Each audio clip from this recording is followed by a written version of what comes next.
Gloire à Jésus. Oh, thank you, precious Holy Spirit of God.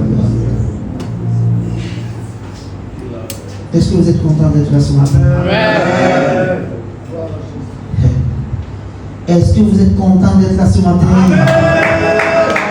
Que quelqu'un dise gloire. Criez gloire. Alléluia. Dans la présence de Dieu, il y a de la joie. Et à sa main droite, la Bible dit, c'est du plaisir pour toujours. Il n'y a pas à être triste dans la maison de Dieu. Si tu dois pleurer, ça doit être des pleurs de joie. Parce que tu es dans un endroit de solution. Tu es dans un endroit où tout ce que tu as besoin est possible. Écoute, c'est ici qu'on prend le service. C'est comme cette voiture qui a besoin du service. Dans le monde, il y a beaucoup de distractions. Il y a beaucoup de choses qui choquent notre foi. Il y a beaucoup de choses qui étouffent notre foi. Mais quand on arrive ici, la parole de Dieu nous sanctifie. La parole de Dieu nous purifie. La parole de Dieu nous nettoie. La parole de Dieu nous prépare à faire face à une nouvelle semaine. Alléluia.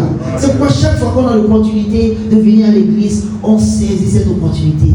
Écoutez, ceux qui ont vécu avant nous, ils n'avaient pas les opportunités qu'on a. Leur sang, en fait, a frayé ce chemin pour nous. C'est pourquoi je dis aux gens, écoute, les cieux dans lesquels tu es allé, tu dis tu es candidat des cieux. Est-ce que tu sais que là-bas, c'est des martyrs qui s'y trouvent? Des gens qui ont donné leur vie pour que l'évangile nous atteigne. Des gens qui ont accepté de mourir pour le témoignage de ce qu'ils ont cru. C'est là-bas qu'on dit être participant. C'est pourquoi Paul a dit, woe unto me if I preach not the gospel. Et écoute, quelqu'un dit malheur à lui-même. Quelqu'un appelle le malheur sur lui, dit malheur à moi si je ne prêche pas l'évangile. C'est pour ça qu'on a reçu l'évangile aujourd'hui. C'est parce que ces gars étaient tenaces. C'était des gars qui perçaient au travers des ténèbres. Peu importe, contre vents et marées, ils perçaient.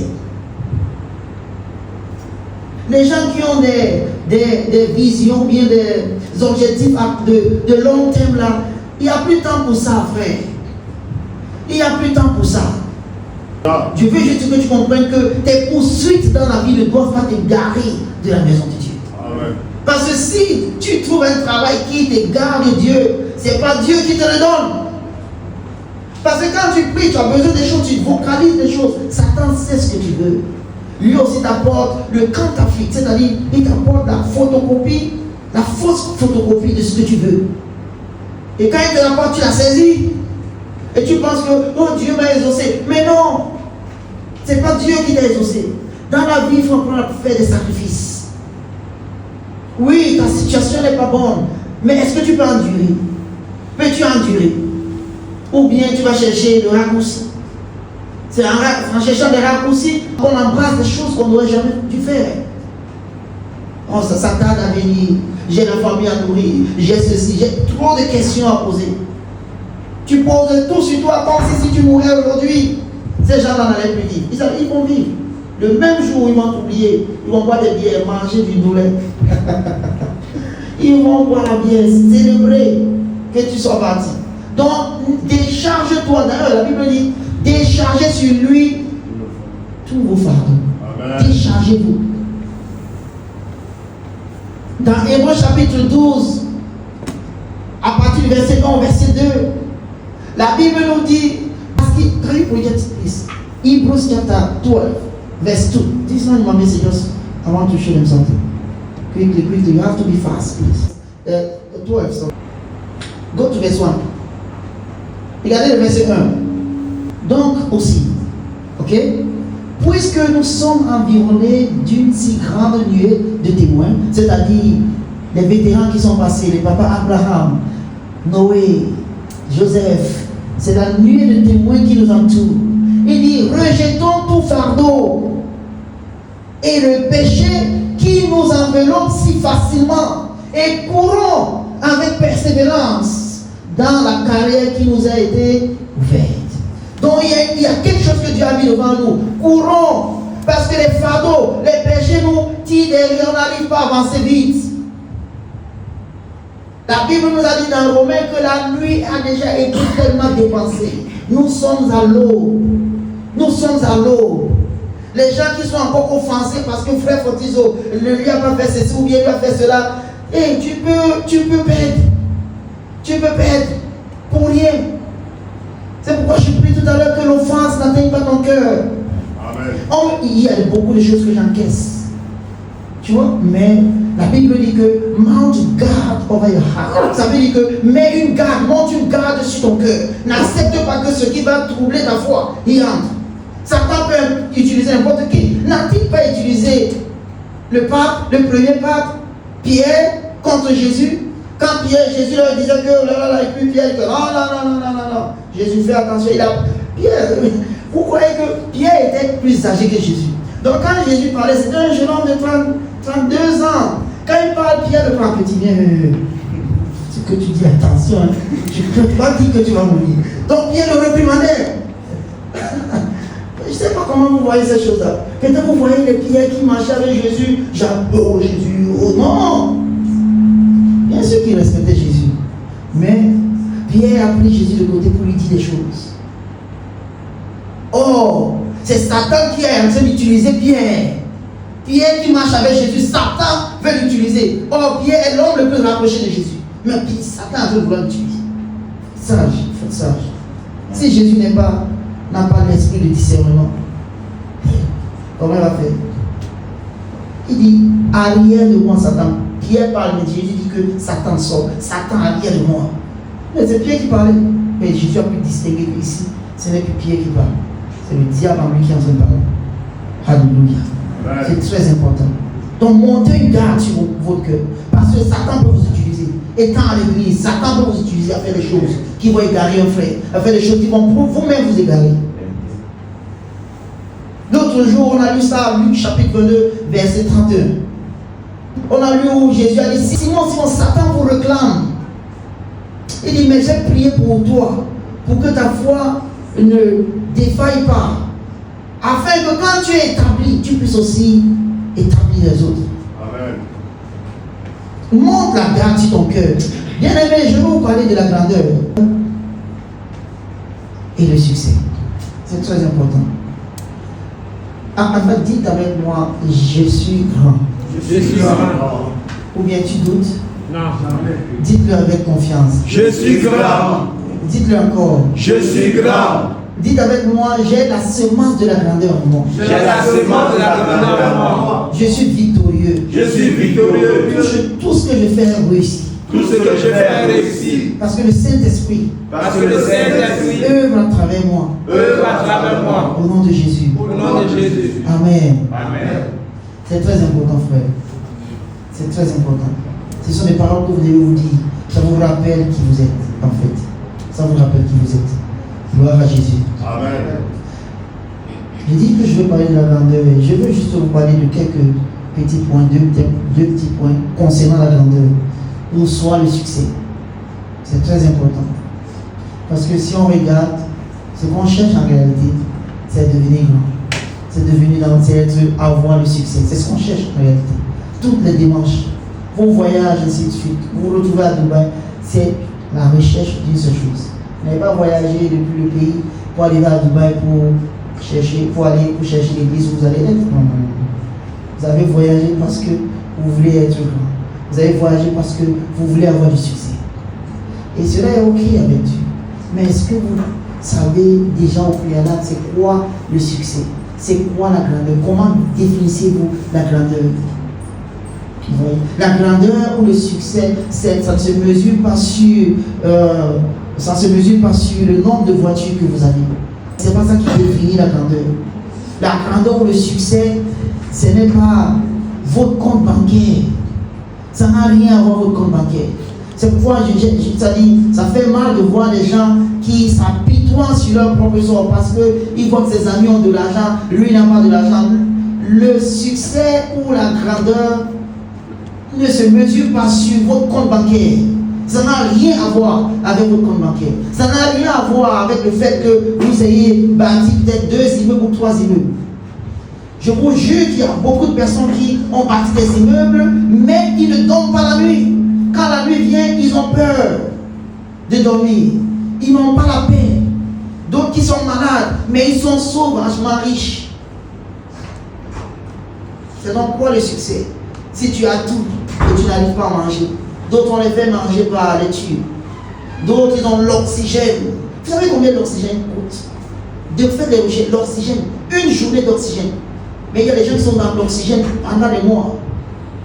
Ils marchent avec l'oxygène. Oh, nous on a l'oxygène gratuitement. Gratuitement. Mais tu es là, tu t'appuies toi sur ton sort. Si tu sais seulement ce que c'est que la grandeur, si tu sais seulement ce que c'est que le succès, c'est quoi le vrai succès? C'est quoi la vraie grandeur? Alléluia. La grandeur, c'est impacter les autres avec ce que vous avez. C'est ça la grandeur. Qu'est-ce que vous avez? Impacter les autres avec ça. C'est ça la vraie grandeur. La grandeur ou le succès se mesure sur l'impact que vous avez sur les autres. Combien vous avez pu impacter les autres? Combien de votre vie on peut voir sur les autres? Quand on voit les autres, est-ce que ça reflète vous? Chacun de nous a un monde. Vous avez un monde que Dieu vous a donné. Maintenant, les gens qui sont dans votre monde, c'est vous le Messie là-bas. Combien de personnes avez-vous affecté avec ce que vous avez? La grandeur, le succès, en fait, c'est impacter son monde avec la qualité de sa personnalité. La qualité de ta personnalité impacte ton monde avec ça. C'est impacter le monde avec l'investissement de votre personnalité. Tout ce qui a été investi en vous, impactez votre monde avec. C'est là où la vraie grandeur commence. Ça ne commence pas quand vous avez déjà un bon compte bancaire, non. Ça commence quand vous commencez déjà à impacter les autres avec ce que vous avez. À votre niveau, vous pouvez être grand. Dans tous les niveaux, on peut être grand. Sans chercher à se comparer avec qui que ce soit. C'est échelle sur échelle. Dites-vous qu'à mon niveau, est-ce que je suis déjà en train de manifester la grandeur? Je suis déjà en train de manifester la grandeur? Alléluia. Vous savez, il y a des pauvres autour de nous. Il y a des malades autour de nous. Il y a des indigents autour de nous. Mais vous savez, des fauchés.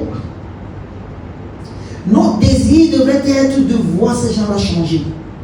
C'est ça, c'est là où ça commence. Notre désir devrait être de voir ces gens-là changer, de voir que ces gens-là sont en train de vivre leur potentiel. C'est ça notre désir. C'est ce que ça peut faire, parce que vous ne pouvez pas dire que vous êtes grand, vous êtes riche, vous avez tout, mais tous ceux qui sont autour de vous ne ressemblent à rien. Ça veut dire qu'il y a un problème. Ça veut dire qu'il y a un problème. Il devrait être impacté par l'investissement de votre personnalité. Vous devez les toucher, votre vie devrait les toucher, votre vie devrait apporter un changement dans leur vie. Juste en vous regardant, en partageant ce que vous avez, vous devriez apporter plus dans leur vie. Alléluia. Il faut que demain ou après-demain, s'il n'est pas là, si vous n'êtes pas là, que là où il se trouve, qu'ils disent que non. Quand j'étais à tel endroit, j'ai été touché par ce frère. Ce frère a apporté quelque chose dans ma vie. Il a affermi ma foi. Il a affermi ma foi avec le Seigneur. Parce qu'à un moment donné, je ne pensais plus à Dieu. Mais depuis que je l'ai rencontré, il m'a amené à l'église, il parle tout le temps de Christ, il a affermi la foi. C'est là la grandeur. C'est pas que votre famille. La vie est beaucoup plus grande que votre famille, que vous et votre famille. C'est pas que votre famille. Beaucoup de personnes sont égoïstes parce qu'ils pensent seulement à eux et à leur famille. Pensez grand. Regardez votre communauté qui peut avoir besoin de vous. Si Dieu dit que, hé, frère Idriss, j'aimerais que toi et ta famille, vous éleviez, vous apportez du plus, vous apportez des bonnes choses dans la communauté, élevez la communauté. Ça veut dire que Dieu, et tu m'as dit, oh Dieu, mais comment tu fais élever la communauté? Moi-même et ma famille, ça ne donne pas. Mais Dieu ne voit pas comme ça. Quand Dieu te dit que je veux que vous fassiez ceci pour la communauté, ça veut dire que Dieu te dit indirectement qu'il t'a déjà donné la capacité de le faire. Amen. Il t'a donné la capacité de le faire. Maintenant, c'est ton oui. Parce que la foi, c'est juste oui. C'est la réponse de l'esprit humain à la parole de Dieu. Dieu te donne sa parole, tu réponds. Donc tu dis oui, Seigneur, je le ferai. Et quand tu dis oui, la capacité et toutes les provisions, tout ce qui est venu avec, ça vient. Et tu commences à faire. Tu vois que vous êtes en train de faire ceci. C'est la grandeur. Et tu t'étonnes que tu as fini le projet. Et tu t'étonnes qu'il y a d'autres projets qui arrivent. Et tu t'étonnes qu'il y a beaucoup de choses qui viennent vers toi. C'est ça la grandeur. Ouvre ton cœur. Pense au-delà de ta famille. Pense au-delà des relatifs, de tous ceux qui sont auprès de toi. Pense grand. C'est à cela que nous sommes appelés. Notre ministère d'abord, c'est un ministère global. Tu vois, Pasteur Chris, il ne pense pas seulement au Nigeria, il ne pense pas seulement à Edo State, il pense à tout le monde entier. Alléluia. Et c'est pour cela qu'il dit que depuis 9 ans, à l'âge de 9 ans, il avait une carte mondiale dans sa chambre. Il priait pour les nations. Que Jésus-Christ rentre dans ces nations. Il priait pour les nations. Il priait pour les nations. Aujourd'hui, toutes les portes des nations lui sont ouvertes. Alléluia. C'est lui qui ne veut plus voyager. Mais l'Arabie Saoudite voyage partout. Pourquoi? Parce qu'il s'est vu global. Et quand le moment est venu, il est devenu quoi? Global. Alléluia. Pensez grand. Ça commence par là. Commencez à penser grand. Alléluia. Ouais. Jésus dit que si vous faites du bien, parce que je vous dis de ne pas seulement penser qu'à votre famille. Regardez bien ce que Jésus dit. Si vous aimez ceux qui vous aiment, quel gré vous en saura-t-on? Les pécheurs aussi aiment ceux qui les aiment. Donc si tu aimes seulement ceux qui sont dans ta maison, tu aimes seulement ton frère, tu aimes seulement ta soeur, tes cousines, ok? Il dit tu ne fais rien d'extra. Tu aides seulement ceux qui sont autour de toi. Tu ne fais rien d'extra. Tu dois atteindre d'autres personnes, ceux que tu ne connais même pas. Je marchais un jour, je ne sais pas, je quittais de Gibson, quelque chose comme ça. Et j'ai trouvé un frère qui me dit, voilà, please, I need something, I want to buy a plate of food. Il m'a dit ça. Qui a besoin de quelque chose, acheter un plat de nourriture. Il dit, tu vas acheter un plat de nourriture. Il dit, Seigneur, voilà l'opportunité de prier. Voilà l'opportunité de manifester la grandeur. Alléluia. Je l'ai emmené au supermarché. J'ai dit, take something. Il a pris la viande, il a pris le plantain mûr, il a pris le jus, il a pris les trucs. Il dit, bro, you can cook maybe 3-4 days. C'est la grandeur. Ça te donne l'opportunité de prier. Oh, je n'avais pas assez. Je n'avais pas assez. Mais j'ai dit, c'est une opportunité. Je n'ai jamais vu. Tu vois, ta grandeur ne doit pas que se limiter autour de ceux que tu connais, ta famille et tout. Next verse. Il dit, si vous faites du bien à ceux qui vous font du bien, quel gré vous en saura-t-on? Les pécheurs aussi agissent de même. On doit être différent. C'est pourquoi Jésus leur a dit, on vous a dit que dans la loi, œil pour œil, dent pour dent. On vous a dit ceci, on vous a dit cela, mais Jésus leur a apporté quoi? Un autre évangile. Et c'est pourquoi la Bible dit que, et cet évangile du royaume, quel évangile? L'évangile que Jésus a prêché. Amen. Si quelqu'un te frappe sur une joue, offre-lui aussi une autre. Mais la loi leur avait dit, œil pour œil, dent pour dent. Quelqu'un te frappe, il faut réagir. C'est le moment de faire le combat. Mais Jésus dit, non. Si quelqu'un te frappe sur une joue, offre-lui aussi l'autre. En d'autres termes, tu n'as pas besoin de réagir. Tu dois être calme, tu dois absorber, tu dois accepter les gens. Pardon, il dit à qui te prend ton manteau, ne lui refuse pas non plus ta tunique. Donne-lui aussi ta tunique. S'il revient demain, il fait ta tunique. Ok, tiens. Voilà l'évangile que Jésus a apporté, qui est carrément différent de ce qu'ils ont connu avant. Pour dire que ce n'est pas qu'à ceux qui sont autour de toi que tu dois faire du bien. Fais du bien à tout le monde. Alléluia. Amen. Et à ceux de qui vous espérez recevoir, quel gré vous en saura-t-on? Les pécheurs aussi prêtent à être pécheurs afin de recevoir la pareille.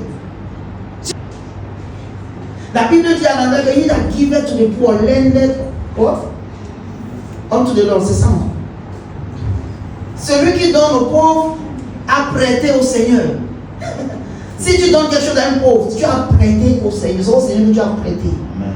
Imagine ce que le Seigneur te donnera. Alléluia. Glory to God. Alléluia. Oh. Donc il faut que votre vie reflète, ou votre succès reflète sur ceux qui sont autour de vous. C'est très important. Ça doit refléter. Ça doit refléter. si vous dites que vous êtes dans le succès, si vous dites que vous avez la grandeur, le premier point que je vais partager avec vous, c'est entendez le cri. Entendez le cri. Quelqu'un qui dit qu'il veut vivre dans la grandeur, quelqu'un qui dit qu'il a la grandeur commence par entendre le cri, les soupirs, les gémissements, les pleurs des souffreteux. Entends leurs cris, parce qu'ils crient tous les jours. La Bible dit que la création tout entière attend-elle avec attend désir la manifestation des enfants de Dieu, la révélation des enfants de Dieu. Entends les cris des souffreteux, les pleurs des indigents, ceux qui n'ont rien, ils pleurent. Dans notre monde, ils sont pleins autour de nous. La grandeur commence par étendre ton oreille et entendre leurs cris. Entends leurs cris. Alléluia. Beaucoup ferment les oreilles quand le voisin est en danger la nuit. Il est attaqué par des malfrats. Il ferme bien sa porte et se tue ne veut rien dire. Pourquoi? Parce que sa vie est beaucoup plus précieuse. Il entend les cris des voisins. Il ne peut même pas arrêter quelqu'un à cause de la peur. Il a peur. Ça, c'est pas un signe de grandeur.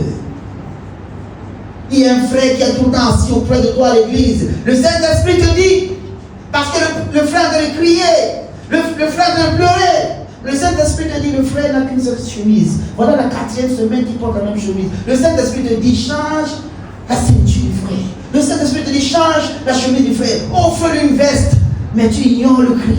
Tu ignores le cri du frère. Parce que quand le frère crie, le Saint-Esprit transmet le cri à l'intérieur de toi. Mais toi, tu ignores. Tu ignores le cri.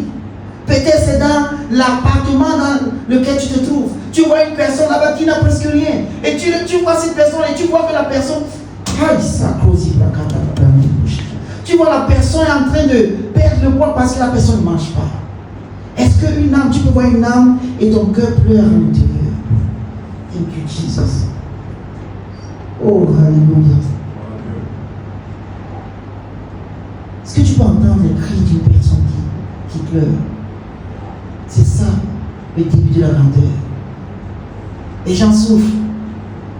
Si tu veux commencer à être grand, tu dois apprendre à t'oublier sur toi-même. Et dis-toi, Seigneur, je suis disponible. Aide-moi à aider les autres. Parfois, quelqu'un vient te voir, il a besoin d'argent, mais tu n'as rien à lui dire, Seigneur, voici pourquoi j'ai besoin d'argent. Pour pouvoir étendre ma main, pour pouvoir être la main tendue de Dieu, pour toucher les autres personnes. Ouvre ton cœur. Ouvre ton cœur. Et entends les cris des souffreteux. Entends les gémissements des indigents, les pleurs des pauvres. Peux-tu risquer ta vie pour un enfant? Tu entends qu'un enfant se noie. Combien de personnes peuvent risquer leur vie? Un enfant se noie. Non, il ne peut pas risquer sa vie parce que sa vie est beaucoup précieuse. Il préfère que l'enfant se noie. Tu n'es pas un héros, tu n'es pas un grand. Dieu ne peut pas t'utiliser pour des grandes choses. Parfois, accepter à dissoudre pour que quelqu'un d'autre s'élève. Accepter ça parfois. C'est très important. Accepter à donner l'espace à votre frère pour qu'il s'élève. Et soyez fiers de son élévation. Parce que la promotion ne vient pas des hommes. La promotion vient de Dieu. Elle vient de Dieu. Si tu fais confiance en Dieu, quand tu vois ton frère s'élever, tu vas le supporter. Amen. Au lieu d'attacher ton cœur, au lieu de frémir à l'intérieur, dis que, pourquoi c'est lui? Pourquoi pas moi? Mais j'ai commencé cela avant lui. Non, cela n'est pas de Dieu. Cela n'est pas de Dieu. Jésus, avec Jean, dans Jean chapitre 3, verset 30, Jean dit, il faut qu'il croisse et que je diminue. Amen. Jean, il dit non, parce qu'on avait lui dit des choses. Il dit, écoutez, je vais vous dire quelque chose. Aïe. Dans le verset 28, il commence à leur dire quelque chose. Il dit, la joie de l'ami de l'époux, c'est d'entendre la voix de l'époux. Il dit que c'est sa joie. C'est la joie de l'ami de l'époux. C'est d'entendre juste sa voix. Il dit personne ne reçoit rien, sauf si c'est Dieu qui l'a donné. Donc il faut qu'il croisse. Et que moi, Jean, je diminue, c'est son temps. Jean dit que son temps était fini, il n'y a pas de problème. Jésus, il faut croître. Regarde l'attitude que Jean veut. Tu veux être grand, commence à entendre les cris. Commence à entendre les cris de ceux qui souffrent. Peu importe la manière, par la prière, par l'argent, quelle qu'en soit la manière, financièrement, physiquement, tu as quelque chose à apporter dans la vie de quelqu'un quelque part. Le deuxième point, c'est la décision. Parce que beaucoup ont entendu le cri, mais ne se sont pas décidés à aider. Maintenant, toi, quand tu entends le cri, décide-toi à aider. Dis que Seigneur, je vais aider quelqu'un. Je veux aider quelqu'un. Décide-toi, prends la décision d'aider. Ça, c'est le deuxième point. Premier point, entends les cris. N'ignore pas les cris. Deuxième point, décide-toi à aider. Regardez la vie de Moïse. Quand il prenait des scriptures pour Moïse. C'est pourquoi beaucoup de personnes ignorent ce qui crie. Parce que parfois, il faut que tu te délaisses toi-même pour pouvoir faire réussir une personne. Parfois, il faut ça. Donc, c'est une décision forte. Regardons Moïse ici. 24. Il dit, c'est par la foi que Moïse, devenu grand, refusa d'être appelé fils de la fille de Pharaon. Voyez-vous ça? Moïse a vécu dans le palais où il avait tout. Mais la Bible dit que quand il est devenu grand, il a refusé d'être appelé fils de la fille de Pharaon. C'est une décision que Moïse a prise. Il a refusé d'être appelé fils de la fille de Pharaon. Tu as vu qu'il a laissé tomber quelque chose. Pourquoi? Projet de next. Il dit, aimant mieux être maltraité avec le peuple de Dieu que d'avoir pour un temps la jouissance du péché. Vois-tu cela? Moïse, la Bible dit que quand il est devenu grand, il a refusé d'être appelé fils de la fille du Pharaon. Pourquoi? Parce qu'il a vu les Hébreux en train de mourir la paille à Goshen. Et il s'est identifié à eux. Il dit non. Non, Dieu préfère aller mouler la paille avec les Hébreux pour faire des briques à Goshen que de rester ici au palais. C'est une décision forte. C'est une décision d'abandonner tout ce qu'il avait, abandonner sa royauté pour aller s'identifier aux enfants de Dieu. Et il dit, aimant mieux être maltraité avec le peuple de Dieu que d'avoir pour un moment la jouissance du péché. Aïe. La décision que Moïse a prise. Voilà la décision de Moïse. Quand il priait de l'exercice. Dans l'opprobre de Christ comme une richesse beaucoup plus grande que les trésors de l'Égypte, car il avait les yeux fixés sur la rémunération. Quand nous avons les yeux fixés sur l'avènement de Christ et on regarde les biens de ce monde comme rien, Moïse avait les yeux fixés à la rémunération. Donc pour lui, l'opprobre de Christ dépassait toutes les richesses de l'Égypte. Comment a-t-il fait pour savoir Christ? C'est une révélation.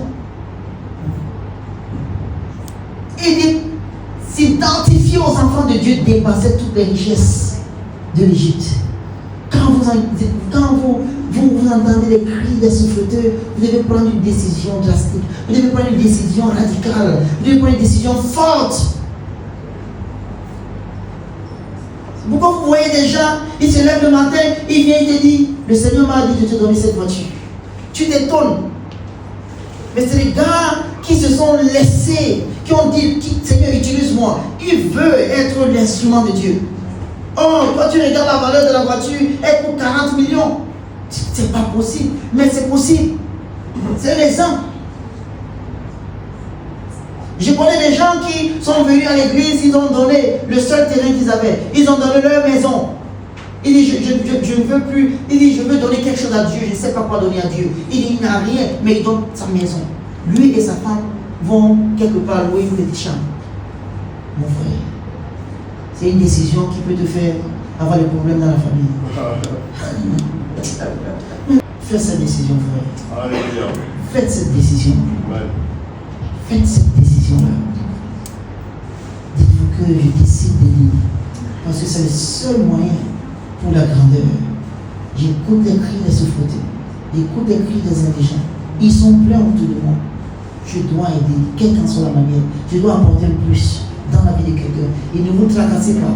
Si vous aidez une personne qui n'arrive pas non seulement à être reconnaissant, non seulement à changer, parce qu'il y a des gens comme ça. Il y a des gens, vous les aidez, vous ne les aidez pas pour eux, vous les aidez pour Dieu. Dites-vous que c'est Dieu qui vous utilise pour cette personne. Qu'elle soit reconnaissante ou pas, ce n'est pas un problème. Donc quand vous donnez quelque chose à quelqu'un, vous oubliez.